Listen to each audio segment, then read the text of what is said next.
오늘 살펴볼 하나님의 말씀은 누가복음 19장 10절을 찾겠습니다. 누가복음 19장 10절 한 절만 보겠습니다.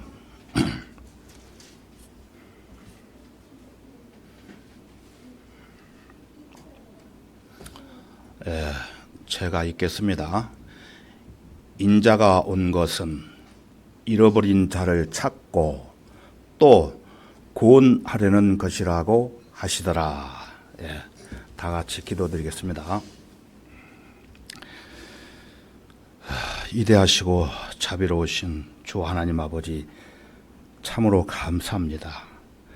허물과 죄들로 인해 영원히 멸망받을 수밖에 없었던 저희들을 주님의 보혈로 구원해 주시고 주님의 몸된 교회 안에서 영과 진리로 예배드릴 수 있도록 좋은 환경과 여건을 구비시켜 주시는 애 감사드립니다.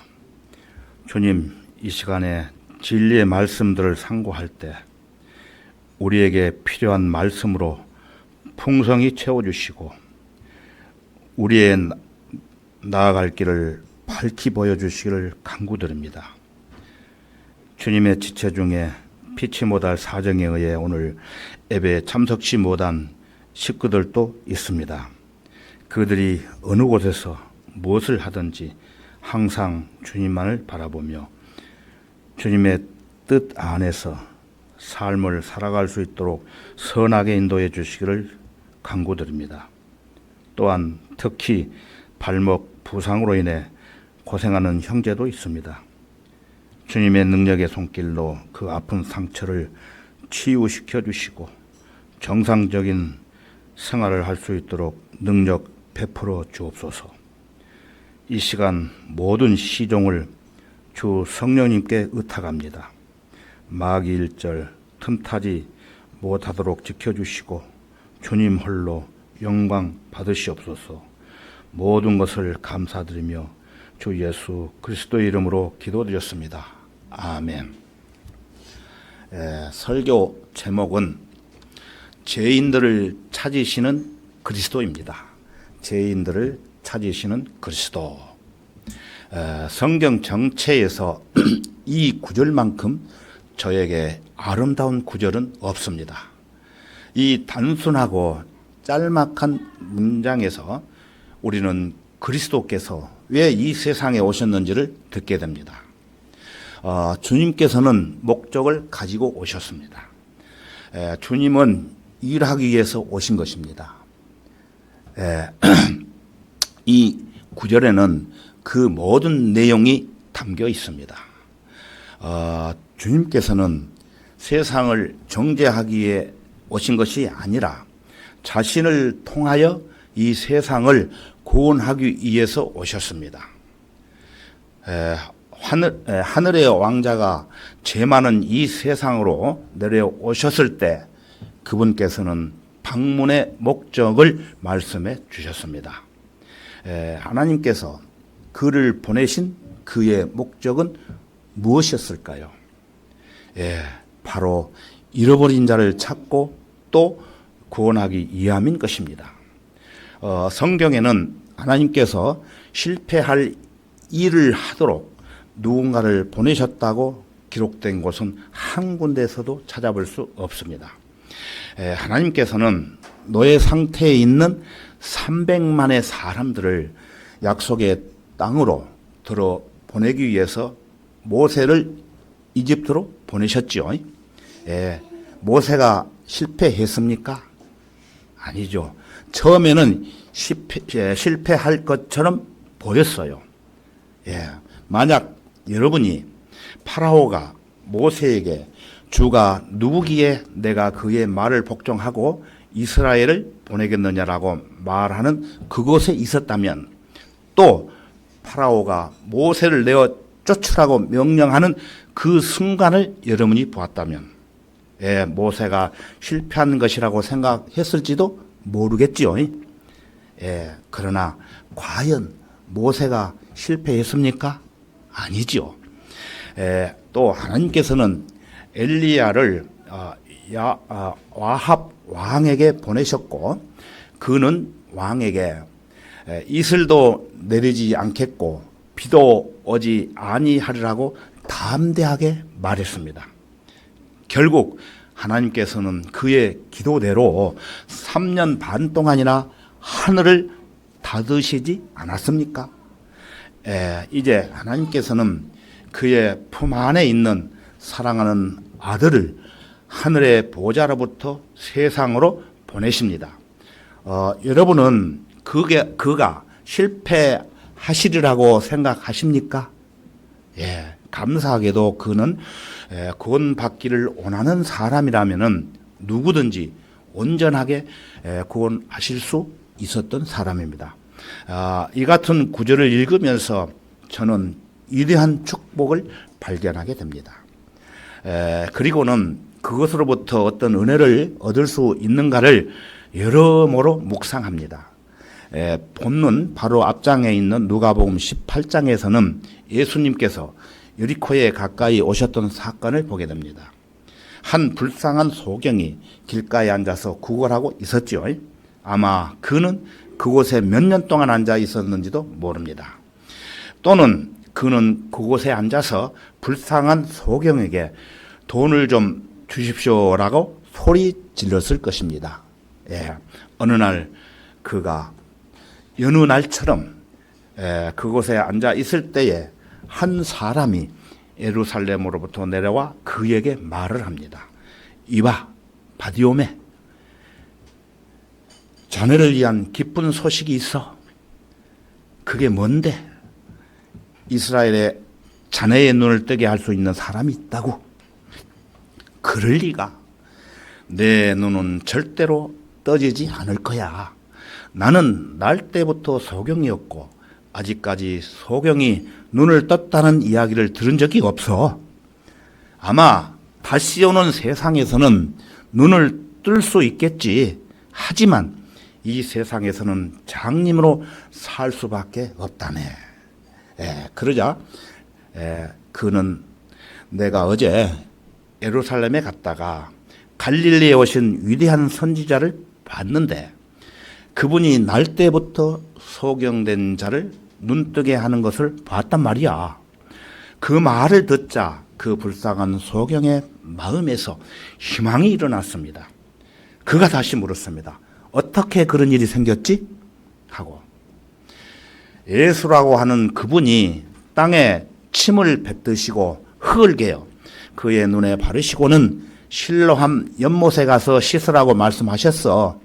그는 시키는 대로 했고 그랬더니 두 눈이 완전히 떠진 거야. 나는 눈을 뜨게 된 그 사람과 이야기를 나누어 보았는데 아마 예루살렘을 통틀어 그렇게 눈이 좋은 사람은 없을 거야. 자, 그러면 치료비는 얼마나 냈는데? 없어. 치료비나 청구서도 한 푼도 없었다고. 그냥 예수님을 보기를 원한다고 말씀드린 것 말고는 없어. 그는 공짜로 시력을 찾은 거야. 가난한 자나 부자가 그분께서는 문제가 되지 않은 것처럼 보였어. 그분의 이름이 뭐라고 했지? 나사렛 예수야. 만약 그분께서 이것으로 지나가시게 되면은 그분을 붙잡고 자네의 문제를 말씀드리라고. 물론이지. 나를 고쳐주시기 전에는 절대로 그냥 지나가시지 못하게 할 거야.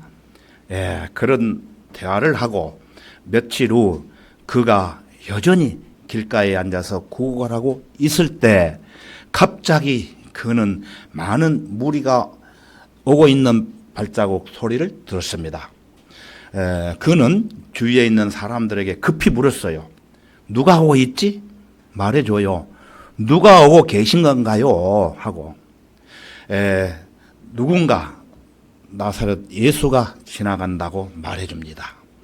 그 말을 듣는 순간 이 소경은 생각합니다. 아, 소경을 보게 하신 바로 그분이시로구나. 그리고 그는 목소리를 높여 소리를 지릅니다. 다윗의 아들 예수여, 나에게 자비를 베푸소서. 모든 기도가 그렇듯이 그의 기도도 하나님의 아들의 귓가에 들렸고, 그분께서는 걸음을 멈추시고 그를 데려오라고 명하셨습니다. 바디오메, 사람들이 말합니다. 힘을 내고 일어서. 그분께서 자네를 부르신다네. 주님께서는 그를 위한 좋은 것을 가지고 계셨던 것입니다. 죄인들은 바로 그것을 반드시 기억해야만 합니다. 사람들이 소경을 예수님께로 인도합니다. 주님께서는 말씀하십니다. 내가 너에게 무엇을 하여 주기를 원하느냐? 주여, 내가 보기를 원하나이다. 내 눈으로 보라.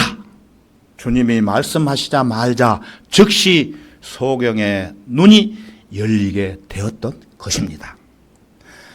제가 그때 그곳에 있어서 이 놀라운 광경을 보았다면 얼마나 좋았을까요?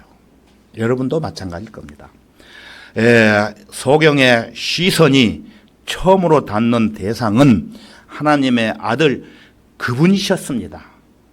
그리고 군중들이 환호하고 있었습니다.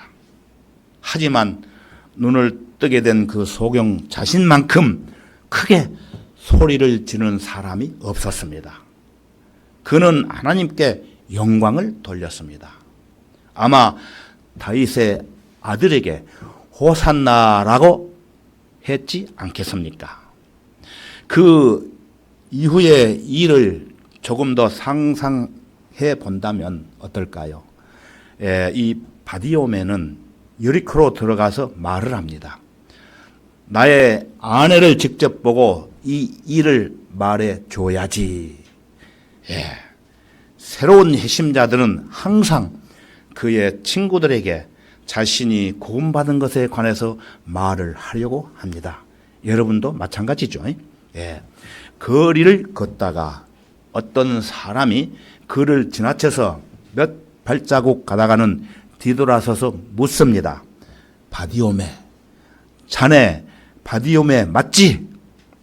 그렇습니다만, 그래, 자네인 줄 알았지. 하지만 도저히 내 눈을 믿을 수 없건 어떻게 보게 되었지? 성 밖에서 만난 나사렛 예수께 자비를 베풀어 달라고 구했을 뿐입니다. 나사렛 예수라? 그분이 지금 이곳에 계신가? 그래요. 여기 여리코에 계세요. 지금 서쪽문을 향해 그분은 가고 계실걸요? 그분을 만나 봐야겠어. 그는 거리를 뛰쳐 나갑니다. 하지만 그는 키가 작은 데다 사람들이 너무 많아서 아무리 까치발로 서도 주님을 볼 수 없었습니다. 누구겠습니까? 말씀드릴게요. 좋아. 그는 말합니다. 나는 꼭 그분을 보고야 말겠어. 그는 근처에 뽕나무로 달려가서 그 위로 올라갑니다. 여기까지 말씀드리니까 아시겠죠? 길 위로 뻗쳐 있는 저 가지에 매달리면 그분이 지나가실 때 틀림없이 잘 볼 수 있을 거야. 부자인 그가 소녀처럼 나무 위로 기어 올라가서 나뭇잎 사이에 몸을 숨기고 있는 것은 틀림없이 매우 이상한 광경이었을 것입니다. 소란스러운 군중들이 몰려오기 시작하자 그는 주님을 찾습니다. 먼저 베드로가 보입니다. 저 사람은 그분이 아니야. 두 번째 요한이 보입니다. 저 사람도 그분이 아니야. 마침내 그의 눈은 한 사람에게 머뭅니다. 저분이다. 삭개오는 나뭇가지 틈새에서 놀라우신 하나님이신 그분을 경이로움 속에서 내려다봅니다. 마침내 군중이 나무 밑까지 왔습니다. 예수님은 지나가시다 말고 갑자기 멈추시더니 나무 위를 올려다보시고 말씀하십니다. 삭개오야, 속히 내려오너라. 저는 삭개오가 바로 그 순간 무엇을 생각했는지 알 것 같습니다. 누가 그분께 내 이름을 알려드렸을까? 그분이 나를 아실 리가 없는데, 그러나 주님은 그를 아시고 계셨던 것입니다. 이처럼 여러분은 하나님, 예수님께서 모두를 알고 계신다는 것을 알고 계셔야 되는 것입니다. 그분께서는 여러분의 이름과 집과 여러분의 모든 것을 알고 계십니다. 여러분은 그분 앞에서 자신을 숨길 필요가 전혀 없습니다.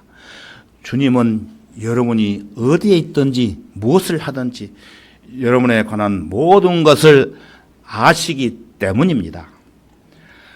자, 이제 이 삭개오의 갑작스런 핵심에 대해서 잠시 한번 살펴보겠습니다. 여기서 여러분들에게 한 가지 질문을 하고 싶습니다. 속으로 한번 대답해 보세요. 삭개오는 언제 핵심했을까요? 분명 그가 나무 위로 올라갈 때까지는 그는 죄인이었습니다. 그러나 그가 나무에서 내려왔을 때에는 분명 핵심한 상태였다는 것입니다. 따라서 그는 땅과 나무 가지 사이에 어디선가 핵심한 것이 틀림없습니다. 그가 핵심하는 데는 오랜 시간이 필요치 않았던 것입니다. 속히 내려오너라. 나는 다시는 이 길로 지나가지 않을 것이다. 이번이 마지막 방문이다. 삭개오는 급히 내려왔고 기쁨으로 주님을 영접했던 것입니다. 여러분은 사람들이 다른 어떤 방법으로 회심했다는 것을 들어본 적이 있으십니까? 그는 주님을 기쁜 마음으로 영접했습니다. 그리스도께서 그에게 기쁨을 주신 것입니다. 죄와 어두움과 슬픔이 멀리 사라졌습니다. 빛과 평강, 기쁨만이 그의 영혼에 넘쳐 흘러났던 것입니다. 여러분이 있는 높은 곳에서 내려와서 예수 그리스도를 지급 영접하지 않으시겠습니까? 혹자는 물을 것입니다. 그가 회심했는지 어떻게 알 수 있지요? 하고 증거는 너무나도 확실합니다. 삭개오의 삶에는 풍성한 열매가 넘쳤기 때문입니다. 그 부유한 삭개오는 회심하자마자 불쌍한 사람들을 위해서 재산의 반을 내어놓았으며 사람들은 이것이 진심에서 우러나오는 일이라는 것을 직감했습니다. 하지만 이보다도 더 확실한 증거가 있습니다. 삭개오는 누구에게 부정한 방법으로 착취한 것이 있으면은 4배로 갚아주겠나이다라고 말을 했던 것입니다. 4배. 이것은 아주 훌륭한 증거가 아닙니까? 회심한 사람은 지체하지 않습니다. 그래서 삭개오의 하인 중 하나가 다음날 아침 100달러짜리 수표를 들고 이웃을 찾아가서 건네주는 것을 상상해 봅니다. 내 주인이 몇 년 전에 당신에게 25달러를 착취한 적이 있는데 이것이 그 배상금입니다. 이것이 삭개오가 회심했다는 확신한 증거가 아니고 무엇이겠습니까? 저는 오늘날에도 이와 같은 일들을 보기 원합니다. 그래서 어떻게 사람이 어느 한순간에 회심할 수 있느냐고 의심하는 사람들의 말을 불식시키고 싶습니다.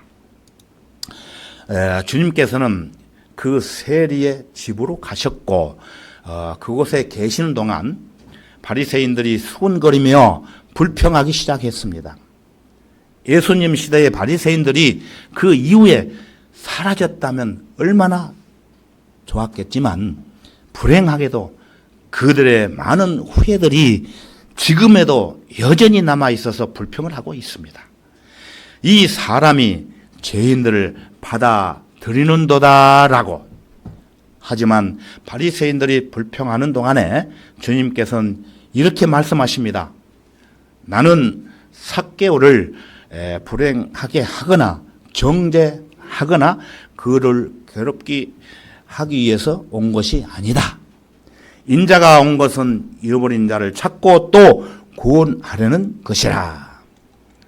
만약 여러분이 이런 바 되었다고 생각한다면 저는 여러분에게 기쁜 소식을 알려드리고 싶습니다. 그것은 그리스도께서 여러분을 찾고 계신다는 것입니다. 자, D.L. 무디 아시죠? D.L. 무디의 간증을 잠깐 소개해 드리겠습니다. D.L. 무디는 몇 년 전에 어느 토요일 밤에 풀톤가의 기도 모임에 참석한 적이 있었습니다. 기도회가 끝났을 때 한 사람이 D.L. 무디에게 찾아와서 다음날 아침에 시 교도소에 가서 설교하도록 주선해 주겠다고 하기에 기꺼이 승낙했다는 겁니다. 그 교도소에는 채플이 없었으므로 감옥 안에서 설교를 했습니다. 저는 작은 철문 앞에 서서 길고 좁은 복도를 향해 그들을 보지 못한 채 약 300~400명의 수감자들에게 설교를 했는데 들어가지 못하고 복도를 서가지고 보지 않고 설교를 했다는 말씀이에요. 그래서 그것은 상당히 어려운 설교를 했다는 것입니다. 벽에다 대고 설교한 적은 한 번도 없었기 때문이라는 것이에요. 설교가 끝났을 때 저는 어떤 사람들이 설교를 들었으며 그들이 복음을 어떻게 받아들였는지를 알고 싶었습니다. 저는 제 설교를 가장 잘 들을 수 있었던 가장 가까운 감옥으로 가서 조그마한 창문으로 죄수들을 들여다 보았습니다. 그들은 그때 카드 놀이를 하고 있었습니다. 아마 설교 시간 내내 그렇게 한 것 같습니다. 여러분은 왜 거기에 계십니까? 라고 말을 건네자 그 사람들이 말하기를 우리는 절대로 나쁜 사람이 아니요. 거짓 증인이 우리들에 대해서 이증을 했답니다. 그게 바로 우리가 이곳에 갇힌 이유란 말이에요. 이 방에서는 그리스도께서 아무도 구원하실 수 없으셨구나 하고 저는 다른 방으로 갔다는 것입니다. 당신들은 어떻게 이것에 오시게 되었습니까? 물었을 때 범인이 나랑 똑같이 생겼기 때문에 그래서 저는 억울하게 이곳에 있게 되었답니다. 그도 역시 결백하다고 주장을 했답니다. 그래서 저는 다른 방으로 옮겼습니다. 그래서 그 사람들에게 무슨 죄로 여기 오셨습니까? 물었더니 우리는 나쁜 친구들을 만났고 그 친구 대신에 우리가 잡혔지요. 우리는 아무것도 잘못한 것이 없어요. 저는 거의 모든 감방을 다 돌아보았고 그들의 대답은 한결같았습니다. 그들은 아무 죄도 짓지 않았다는 것입니다. 그들의 주장대로라면은 죄를 지은 사람은 정작 그들을 그곳에 보낸 판사들 뿐인 것입니다. 그들은 더러운 자신의 의로 똘똘 뭉쳐 있었습니다. 사실 그것이 인간의 역사 가운데 6천년의 일인 것입니다. 저는 감방을 돌아다니면서 제수들에게 매우 실망했습니다. 모든 사람이 변명을 가지고 있었습니다. 만약 변명거리를 댈 수 없었다면 마귀가 그들을 도와서 변명을 생각나게 했을 것입니다. 거의 모든 감방을 다 돌아보았을 때 한 남자가 두 손으로 얼굴을 감싸고 있는 것을 보았습니다. 뺨에는 눈물이 흘러내리고 있었습니다. 그래서 무엇이 그렇게 괴롭습니까? 라고 하자 그는 저를 쳐다보았고 그의 얼굴은 양심의 가책과 절망으로 얼룩져 있었습니다. 제 죄들을 도저히 견딜 수 없어서요. 그렇다면 하나님께 감사할 일이지 않습니까? 뭐라고요? 당신은 우리에게 설교했던 사람이 아니지 않습니까? 그렇습니다. 그런데도 제가 저의 죄를 견딜 수 없어 하는 것에 대해서 기뻐하시다니요. 자, 그러면 설명드릴게요. 만약 당신의 죄가 견딜 수 없을 만큼 크다면 당신을 대신해서 그 죄들을 맡아주실 분에게 죄를 모두 맡겨버리지 않으시겠습니까? 라고. 누구인데요? 주 예수 그리스도이십니다. 그분은 저의 죄를 가져가 주시지 않으실 것입니다. 왜 그렇죠? 저는 일평생 그분을 거슬려서 죄를 지었기 때문입니다. 그런 것은 상관없습니다. 하나님의 아들이신 예수 그리스도의 피는 모든 죄를 깨끗하게 하실 수 있습니다.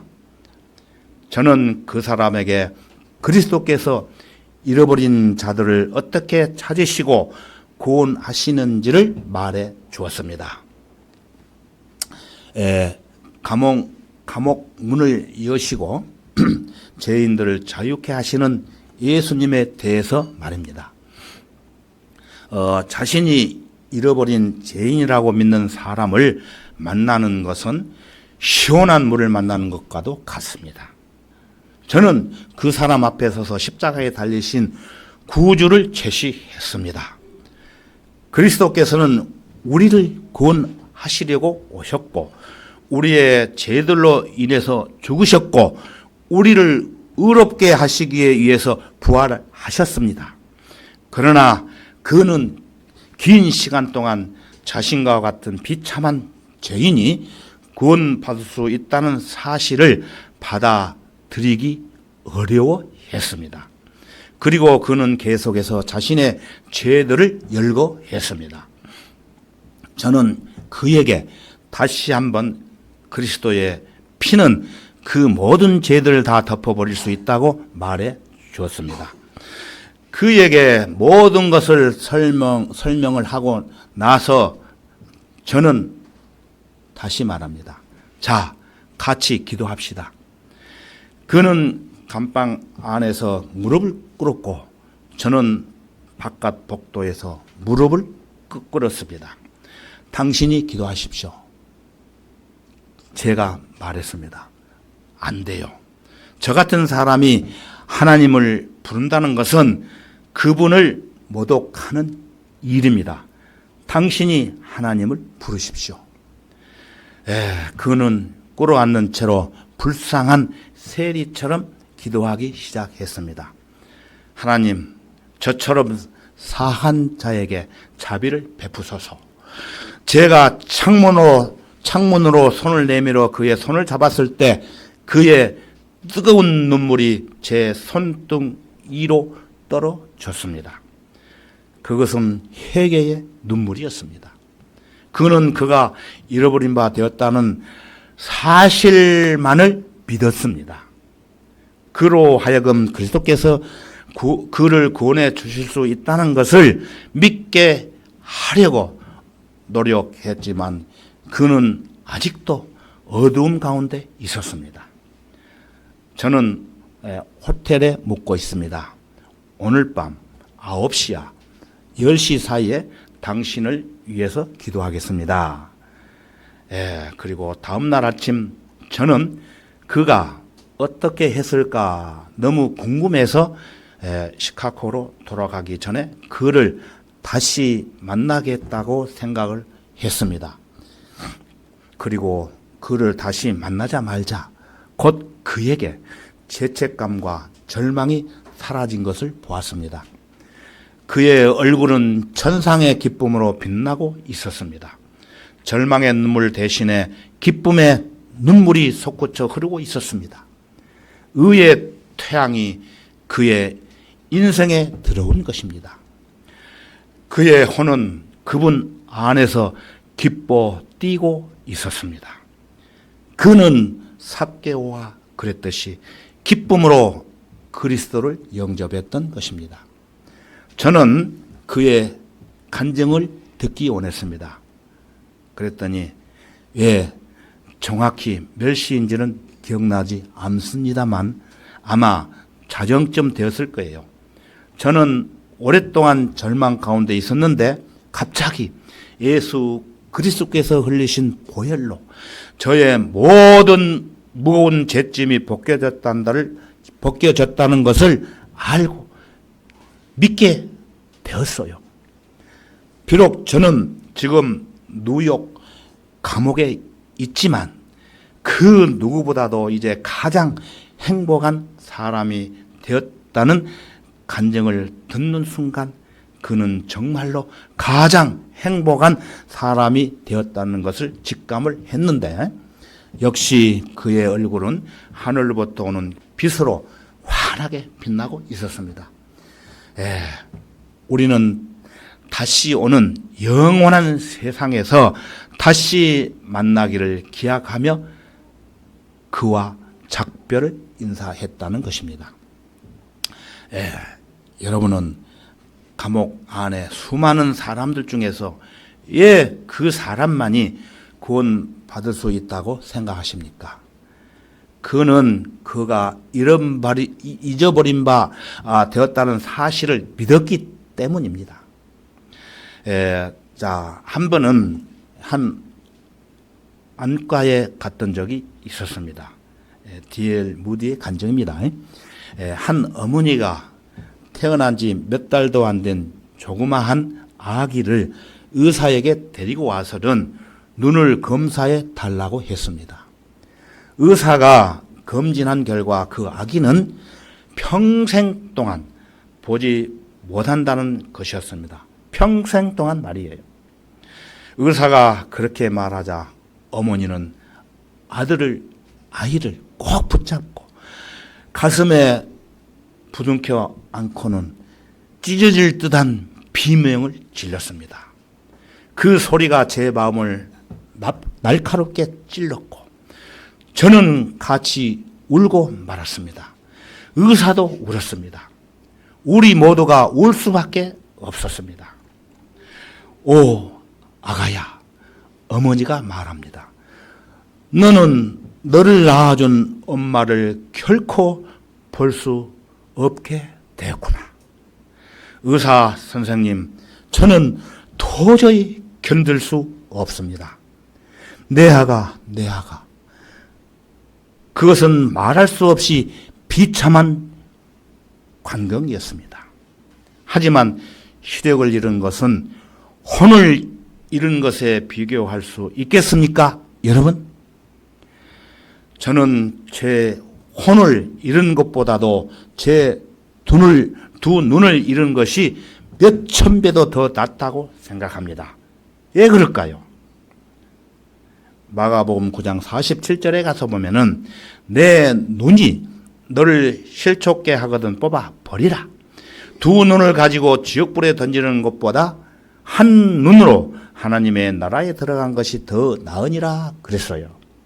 다시 말해서 불과 유황이 타는 불못인 지옥으로 가는 것보다는 두 눈이 뽑혀 나간다 할지라도 예수 그리스도와 함께 영원히 사는 하늘나라를 택하지 않겠느냐는 것입니다. 여러분 마찬가지죠. 혼을 잃는다는 것은 너무나 불행한 것입니다. 그리스도께서는 그것이 무엇을 의미하는 것인지 아셨던 것입니다. 그러므로 그분은 바로 하나님의 보좌와 아버지의 품으로부터 떠나오게 되었던 것입니다. 그것이 바로 그분께서 갈보리로 가셨던 이유인 것입니다. 하나님의 아들은 그것을 간절히 원하셨습니다. 그분께서 갈보리 십자가에서 피 흘려 죽으신 것은 잃어버린 세상을 구원하기 위함이셨습니다. 바로 저와 여러분의 혼을 구원하시기 위함이었습니다. 혼을 잃는다는 것 얼마나 끔찍한 일입니까?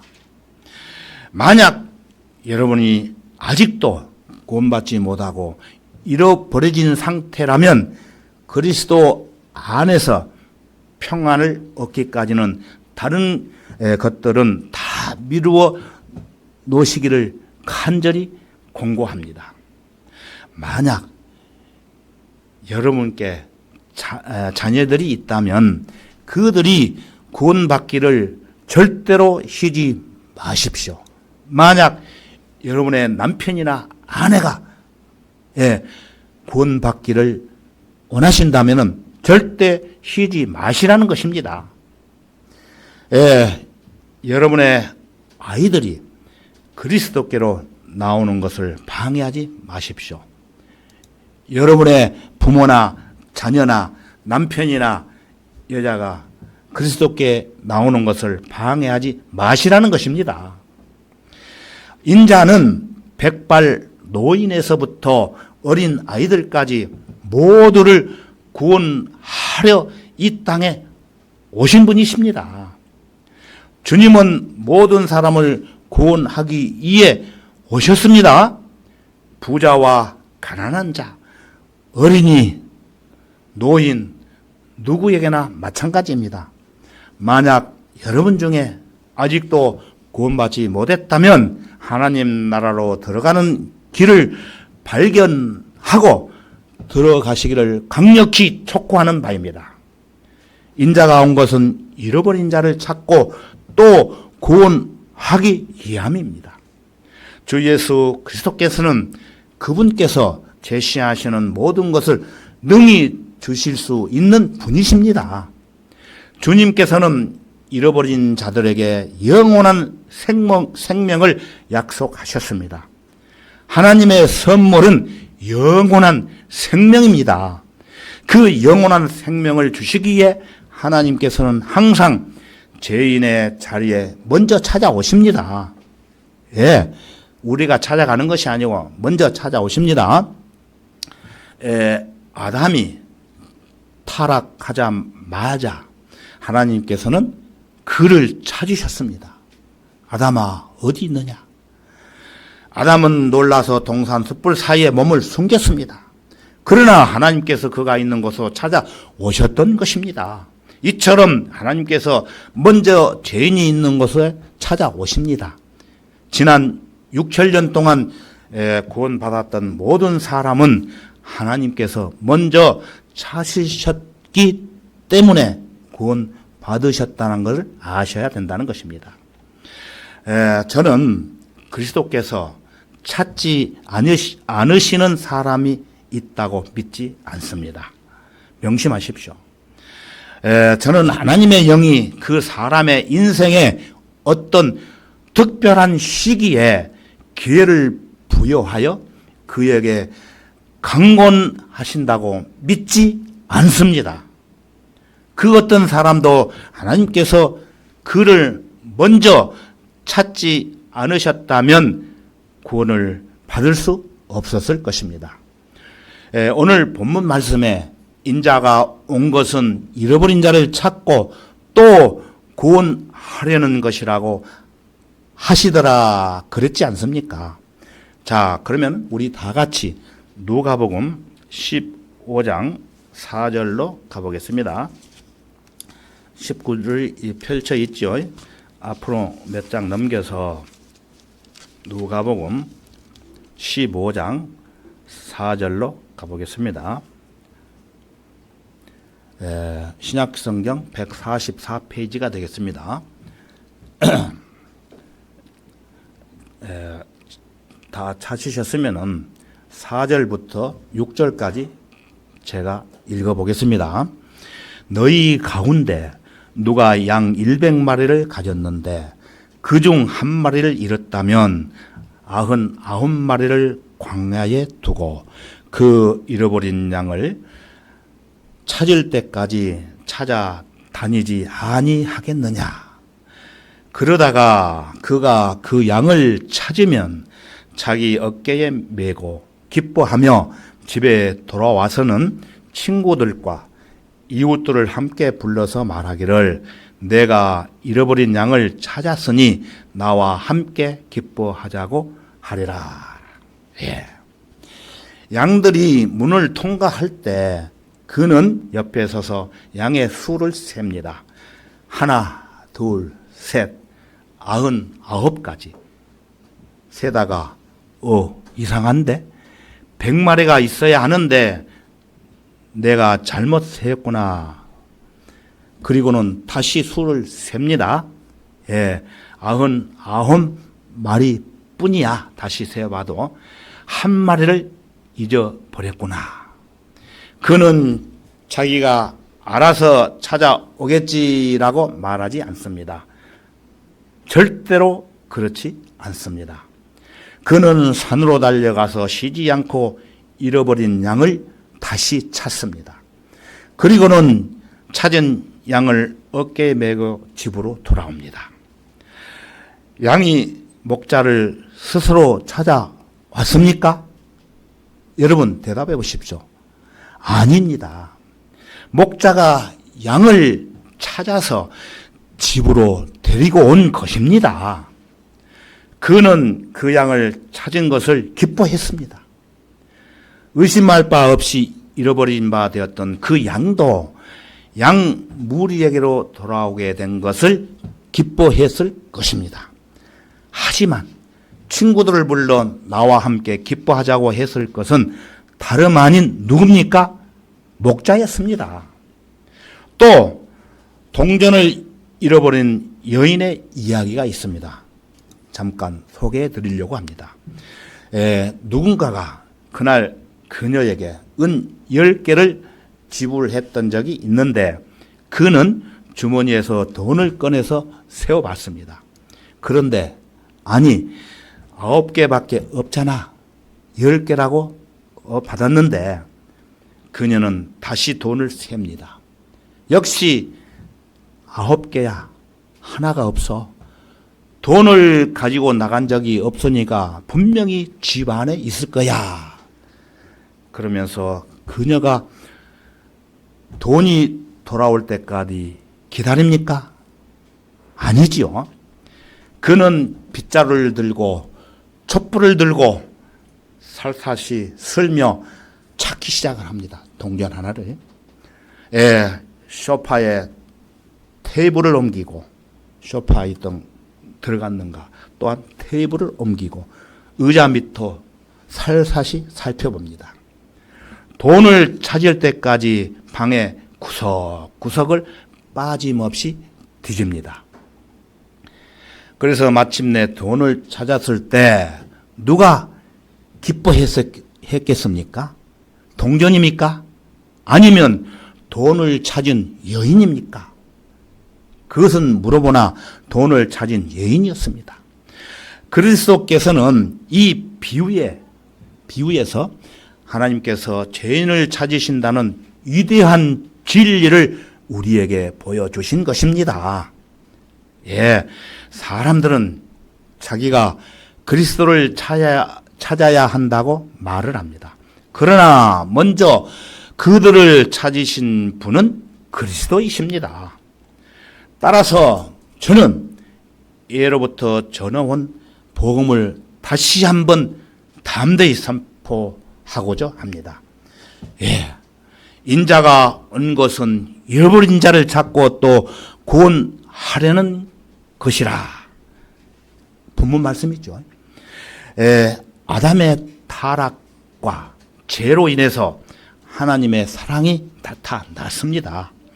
하나님께서는 아담을 에덴의 동산에 두실 때 그를 사랑한다고 말씀하신 적이 전혀 없습니다. 하나님의 사랑을 가져온 것은 그의 타락과 그의 죄였던 것입니다. 여러분 중에는 여러분이 그리스도께로 나와 오도록 간청하며 또 강단에서 눈물로 기도하는 목사가 주위에 있는 사람도 있었을 것입니다.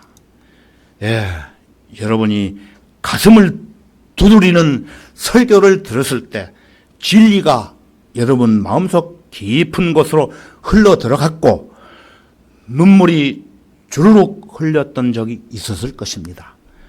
그것은 바로 하나님께서 여러분을 찾고 계셨기 때문입니다. 여러분들을 위해서 기도하는 주일학교 선생님들이 예수님께로 나와 오라고 강권했던 적이 있는 말을 듣는 사람도 있었을 것입니다. 그리고 아마 여러분 주위에 갓 거듭난 사람이 그리스도께 오라고 간청하며 말했던 적도 있었을 것입니다. 그것은 구원받은 사람이 여러분을 향해 간청했지만 바로 하나님의 아들이 여러분의 영혼을 찾고 계셨기 때문입니다. 오늘 이 설교를 듣고 계시는 모든 분들에게 다시 한번 간곡히 부탁드립니다.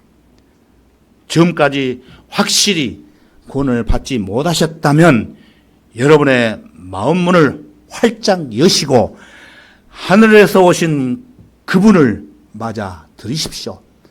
더 이상 그분을 거절하지 마십시오.